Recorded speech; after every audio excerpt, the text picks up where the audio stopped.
Shout out na sa lahat ng mga Scorpio. First card is, darating ang oras na mapapalibutan ka ng cup, sumisimbolo ng properties.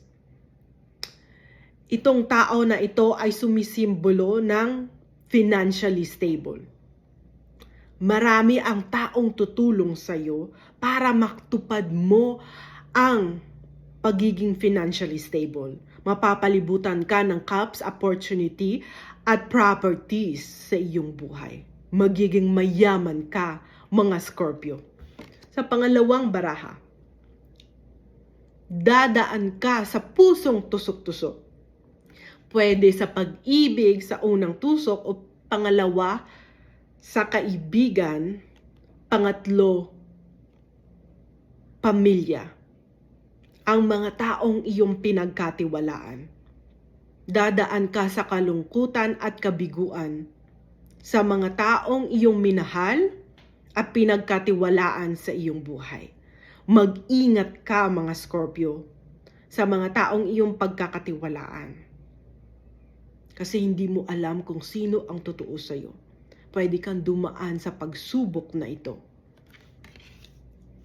Sa panghuling baraha, Queen of Pentacles.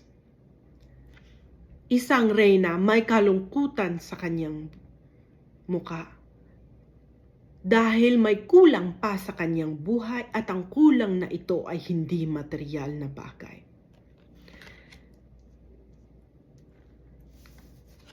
Kailangan mong tutukan ang iyong future, mga Scorpio. Para matupad mo ang pinapangarap mo, magkaroon ka ng maraming properties at pagiging financially stable. Huwag kang magpapaapekto sa mga taong hindi totoo sa iyo, ang mga taong nananakit ng iyong damdamin.